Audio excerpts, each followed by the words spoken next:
just don't become too blinded and clouded by these experiences, because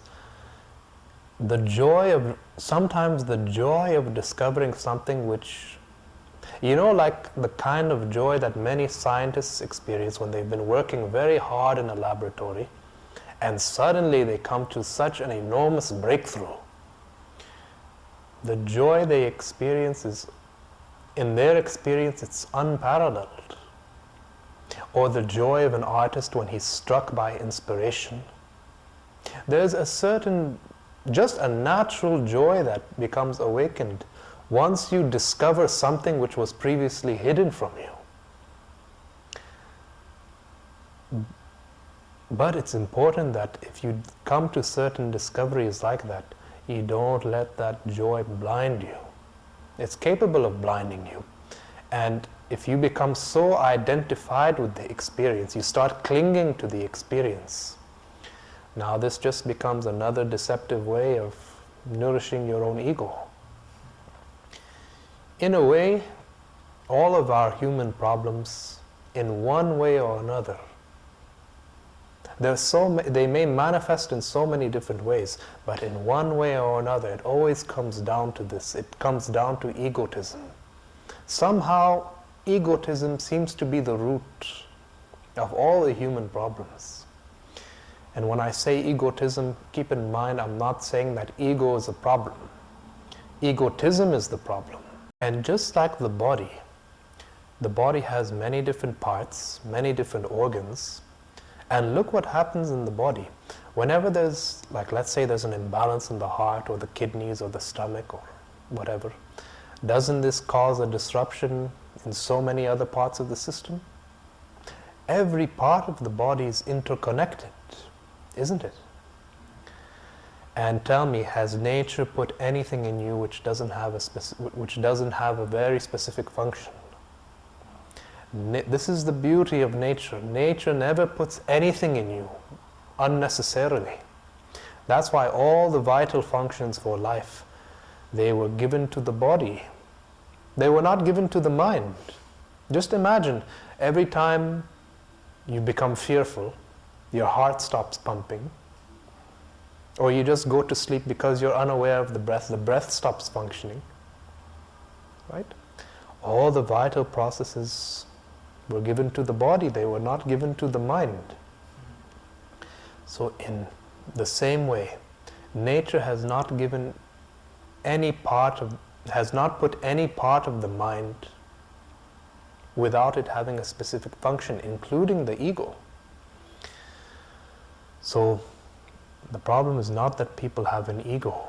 The problem is that you've taken a very small part of yourself and you've stretched it out as if it's everything, as if it's you. That's the case with anything. If there are some people who are too identified with their intellect, they stretch the intellect out as if it's everything. Many philosophers and logicians who are too much blinded by their own logic, that is what has happened to them. Same case with emotion. There are people who are far too identified with emotion to the point that they're saying God is love. You know what I mean?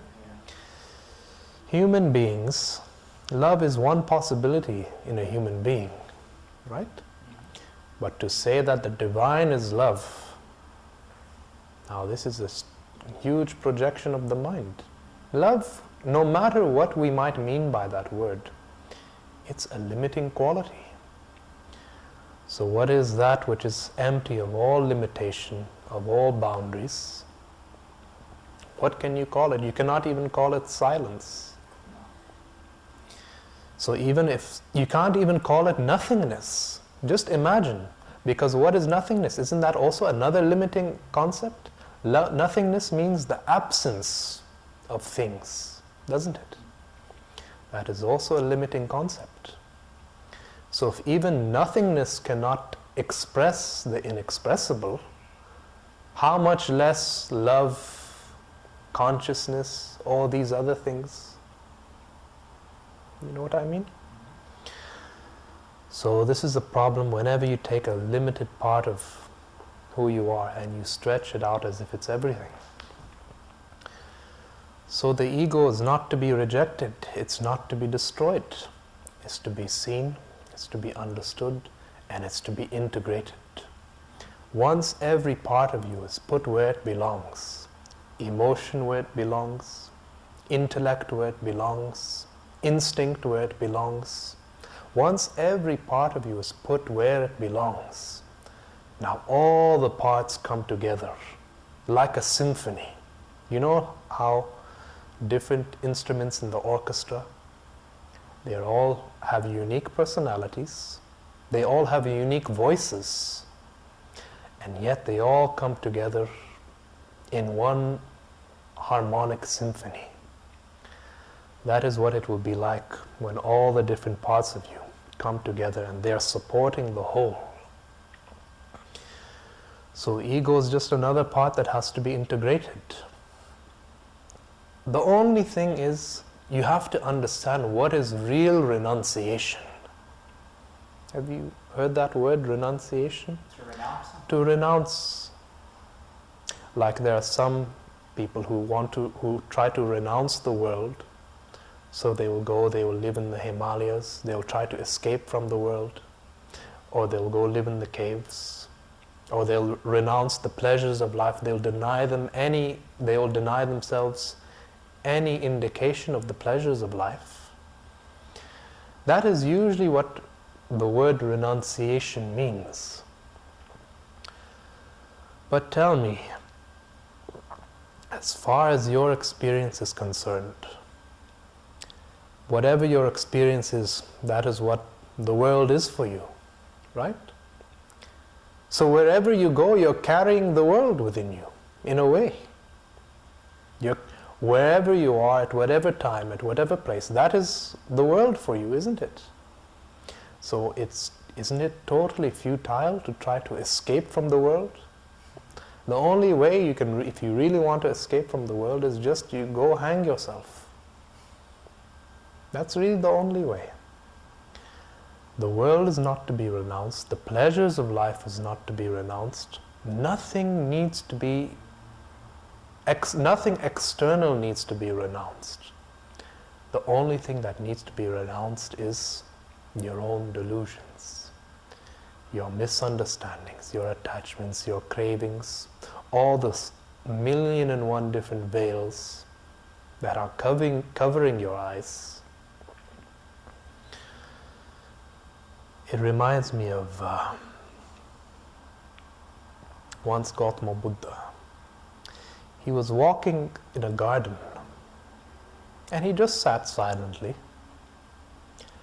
He went deep in meditation, and in his inner vision, he saw somebody in the depths of hell.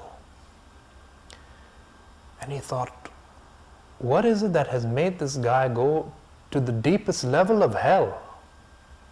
So through his third eye, he started looking into the life of the man. And he looked into the life of the man, and he found one situation where the man, he was just walking in an open field. And as he was walking, he was about to step on a spider. But then he stopped for a moment and he thought, okay, this spider is not any less valuable than any other form of life around me. Why should I kill it? So he stopped himself from killing the spider. So Gautama thought, okay, in those moments, compassion had arisen in him. He saw that life, it's not as if human life is the peak of all life. In the eyes of nature, no form of life is more or less valuable than another. And he demonstrated such compassion in those moments. I think just for that alone, he should not be taken out of hell. So what he did is he took a spider thread and he took it down to the depths of hell. So the man, he was there, he saw the thread, he said, my God, I've been in this hell for millions of years, and now there is a way out. So he started climbing the thread of the spider. And as he was climbing higher and higher and higher, he looked below him and he said he saw so many other demented beings grabbing on, wanting also to rise out of hell. And he said, just get off, this thread is mine. And in a split moment like that, once again he fell down to the deepest depth of hell. So, egotism is the problem. In one way or another, all human conflict is related to this egotism. And to put it very simply, egotism just means you are identified with so many things that you are not. Whether it's the body, whether it's the mind, whether it's the emotions, whether it's the personality that you think that you are. But basically you're identified with so many masks. And that's very natural because you don't know yet what is your true face. But once you discover what is your true face, you will immediately know that all these things are just the false masks which so far from birth to the present you have been mistaking as your true nature.